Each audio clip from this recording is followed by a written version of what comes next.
Yo, what's good? This video, I'm going to be talking about what a woman needs to do to have success in polygyny. So, we're going to talk on a lot of big things. We're going to talk on jealousy.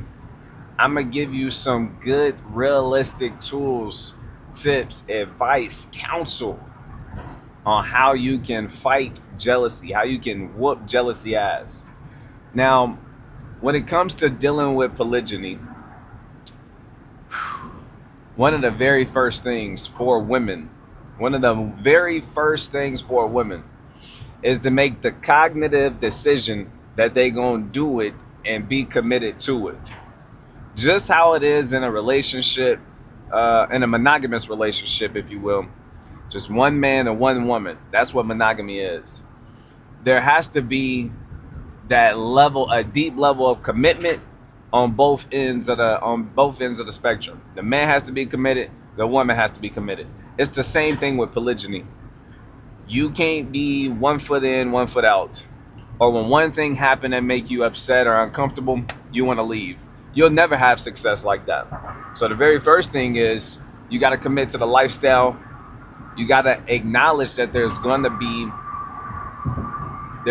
problems. There's going to be situations where you're uncomfortable. There's going to be situations where you feel insecure. There's going to be situations where you're jealous, situations where you're angry, situations where you're sad, so forth and so on. But if you don't make that cognitive decision to be committed to polygyny and your co-wife or your sister wife and your husband, you're never going to have success. And this is a big tool. Says you gotta let your husband and you gotta let your co-wife or your sister wife hold you accountable. This is how you find success. You gotta be able to have those conversations. And when I say those conversations, them tough ones, you can communicate and all of the little shit, but when it comes to the deep stuff, the stuff that's really affecting your spirit, that's affecting your heart and your mind, you feel me? You got to be able to articulate it. You got to be able to express yourself without shutting down. You got to be able to work through it because y'all on the same team. So we got commitment, accountability, we got communication. You got to be able to communicate. You have to be able to communicate effectively. So you need to be able to articulate yourself well enough, calm enough, not all the way up here in your volume on 10 or 9 or 8 or 7 or 6. You need to keep that thing really below a 5 to really get someone to understand what you're saying. Because you're going to be feeling misunderstood. You're going to have all of these feelings. You're gonna have so many feelings. You already emotional, and you know that. You know you emotional. You know that. But when you have a sister wife, your emotions, you know how women is. They can be petty bellies. Y'all can be extremely petty. But assuming you got a good sister wife, and she makes it safe for you to open up and express yourself, you got to do a good job at expressing yourself. You got to do a great job at expressing yourself because y'all emotional. One little thing can stir up a whole big old pot of everything because y'all emotions just feed off of each other. Y'all can go back and forth. Y'all can be snappy with each other, catty with each other. You can't do that in polygyny. You're not going to have no success that way. That's your sister wife. You got to look at her like she's not your enemy, like she's not your rival. You understand? That's a big key. That's one of the biggest keys. You got to look at her like she really your sister. We got to let that one breathe. You got to look at her like she really your sister. And it's going to be hard for you to do that. This is what once you get past this though, you're going to get so much fruit from your relationship with your sister wife. So much power is going to be inside this household, inside of this dynamic, inside of this family. Y'all can really build something extremely strong, a legacy, something, but it got to be bigger than you. It can't just be about you. It can't, it cannot work if you are too self-centered and everything is about you. It won't work. It don't even work in monogamy. It don't work. You cannot be selfish and make everything about you, and everybody got to tiptoe around your feelings, and it's all about you, and she did this, he did that, and it's every time it's a situation, you do this. You point the finger at everybody else. Every time you feel insecure, it's everybody else. Every time you get angry, it's everybody else. Somebody's always doing something. You always the victim. It's always somebody else. This is the reason why you sad, is because of them. Every time you get jealous, it's because of somebody else. It's something somebody did or something somebody didn't do. And now you the victim, and now you hurt, and now you letting all of these things stack up and build up. Next thing you know, it's too much for you to bear. You don't even know where to start to clean this shit up no more. It's a lot going on. You need to be able to handle these problems. Handle these different feelings. You can feel them. You can have them. It's normal to have these emotions. Even men, we have emotions. Y'all probably know that, but some men is good at being nonchalant and handling their emotions without getting out of body, without expressing them. Hey, I salute the men. It take a lot of strength. It take a lot of internal work to really be able to handle your emotions. Not just push them aside and act like they don't exist, but really work through them. That's real strength. That's power. Because you're not being controlled by anything. You in control of everything. And this is the kind of awareness and sensory that a woman needs to have over her emotions to really build something great. Building something great, it's not because of your emotions. It's because of consistency. That's why I spoke on commitment. There's no way you can be consistent if you don't come to the table with that commitment first. You gotta have that consistency. So your emotions need to consistently be being checked. They need to be examined. This is a part of my daily life. It needs to be a part of your daily life, your sister wife daily life, where y'all examine yourself. You look at yourself. You remember? But the first thing, whenever you get jealous, the first thing your brain is going to tell you is that it's something he did, something she did. I'm telling you, after being the head of my household, having 2 wives for multiple years, I learned a few things about jealousy. I learned a few things about controlling my emotions. I learned a few things on how to help my wives control their emotions, how to identify jealousy. Jealousy is tricky. It'll morph itself into something else. It'll make you feel like it's not jealousy, but it's really just you'll just say, I don't know what it is, but it's not jealousy. You'll say that. You say, I'm not jealous. You just don't get it. I'm not jealous. I'm just a little sad. Whole time, jealousy know how to pull on insecurity, and then insecurity and make you start feeling sad. But you're not registering all of that. You're not registering how tricky jealousy really is. How in that bag it'll get you. It's cold piece of work. Jealousy is a top tier emotion that's hard to identify. And because it's so hard to identify sometimes, it's hard to fix. It's hard to regulate. It's hard to control. It's hard to destroy, if you will. It's hard to deal with jealousy, I'm telling you. Jealousy is like a big old pot full of all your other emotions, and it can utilize any of those emotions, any of those feelings to trigger it. Jealousy is a top tier demon. Don't play with it. Don't underestimate jealousy. You feel so secure in all of this. What if your sister wife got a bigger booty than you? It's getting crazy. Just the thought of that, you already feeling some type of way. But hear me, your husband's still gonna love you. Your husband love you for who you is.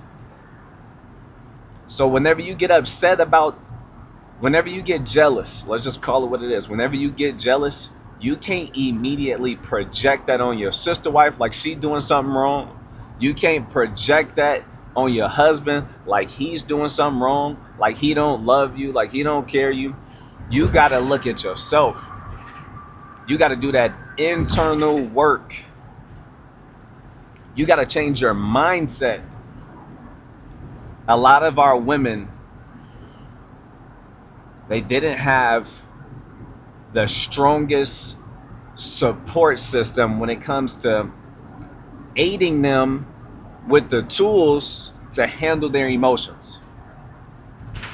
So now, a lot of times, King, if you end up watching this video, King, it's really for the women.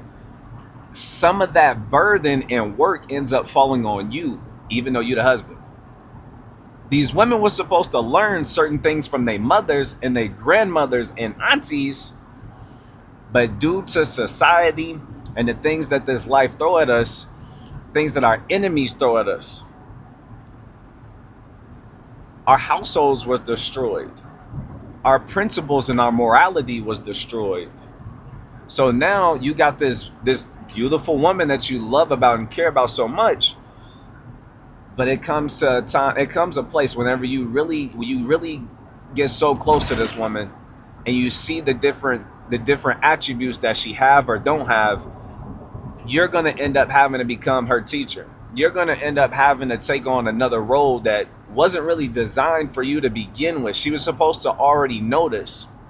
So you're gonna have to endure certain emotions while she figures it out, while she learns. Not just to endure it just because, but a lot of our women, they need that patience from their husband. That's what I'm saying. Don't ever just allow yourself to be abused and let her manipulate you through her emotions, because we ain't doing that. But when it comes to really just having patience and understanding that your wife, she's not trying to abuse you emotionally. She's not trying to act this way. She really wants to solve it, but she don't know how. She's been living 20 plus years not knowing how. And now you trying to implement certain things and bring another wife in here, and it's making her uncomfortable, and she kind of like the idea of it, but she's not really ready. And I'm telling you, you're gonna have to commit to it. You're gonna have to have the good communication.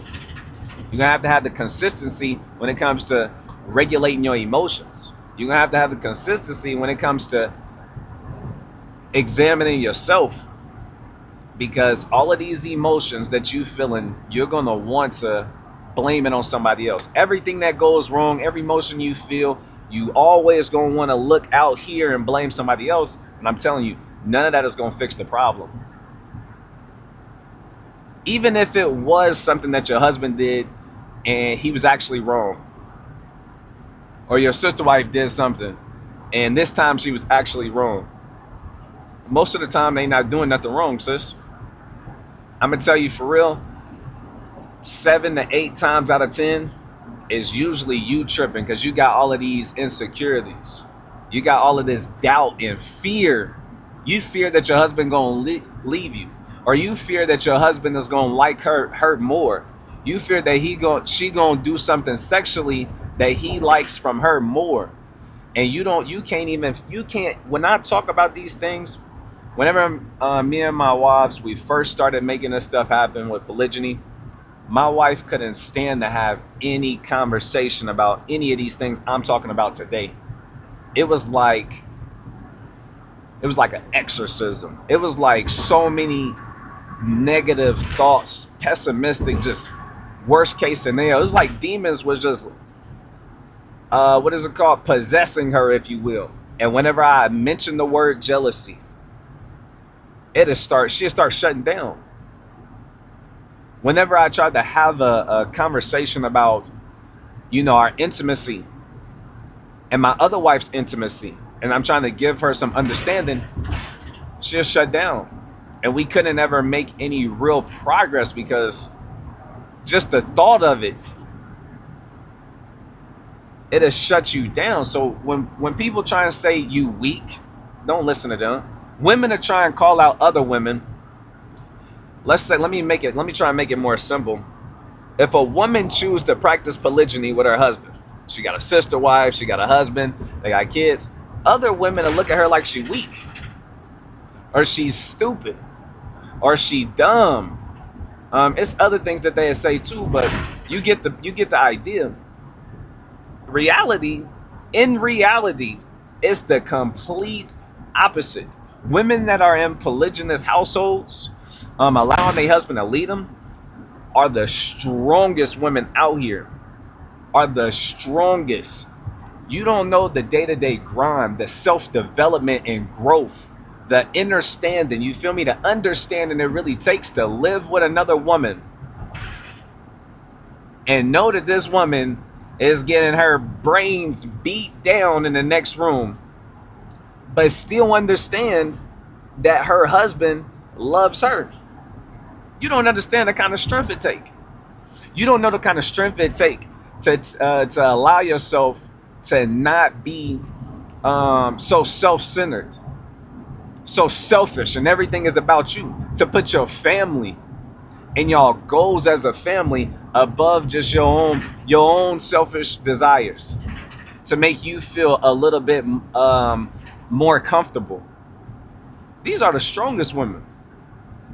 Strong emotionally. They didn't overcame so many of these status quo norms that's been structured in America. Overcame those things. Literally been born again, cleansed, you know what I'm saying? Free from a lot of stuff. You don't understand how strong these women really are. So I hate whenever I see women down talking other women because they chose polygyny. They chose to trust their husband.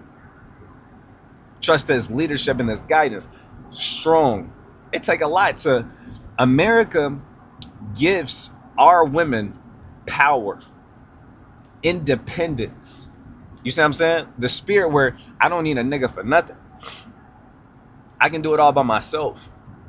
It's way more comfortable when you got all of that power in your hands. It takes a different type of woman, a different type of strength to relinquish all of that, to let all of that power go and give it to your husband. Like, here you go, king. On a platter, king, this is your power. All of the power that I have in this world, all of this power that America has given me, I'm going to give it to you because I trust you and I love you and I appreciate you and I need your guidance and I want your leadership. And this is the order that the Most High God wants for me. This is the structure. And you'll see whenever women change that, and they turn that switch on and see this is the original structure that God wanted, you see a lot of beautiful things happening in relationships. You see that the structure in the relationship, the power balance is way more healthier. It'll last so much longer like this. You got in these relationships, the women, they become the heads of the household, and it's not a strong family. She's not even going to really be satisfied. She's not going to have that look in her eye where she look at her husband and admire him. Where she's not going to, if the woman is the powerhouse in the relationship, what she says goes. She wearing the pants. She's never going to be able to fall in love with him, ever. All y'all women who want to feel in love, not just have love for somebody, I'm talking about be in love. You'll never have that feeling if you are the one who wear the pants in a relationship. You'll never have it. You'll never really have it. So you got to relinquish that power. Give it to your husband. I know this sounds crazy. I know this probably ain't what you came onto my video to hear, but I'm for real. This is going to solve a lot of your problems. I've been in a 10-year relationship with one woman, a 5-year relationship with my second wife. I'm telling you, this is coming from experience. And if you in my town and you know, if you know, I'm telling you, these are some of the things, you know what I'm saying, that people don't like to talk about. Some people can't speak about it because they ain't really got the experience. But I'm telling you, my wife, she look at me and I can see it in her eyes. all the time. She love me. She go hard for me. I go hard for her. I go hard for them. It's like that for real. So yeah, man. I hope this video was helpful.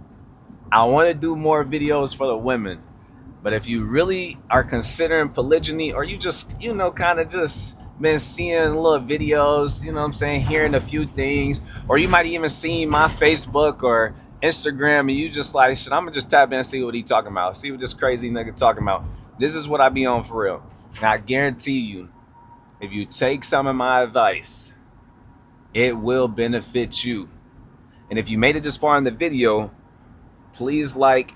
You ain't gotta share it, but subscribe, because I plan on dropping more videos just like this in the future. All right, till next time, peace.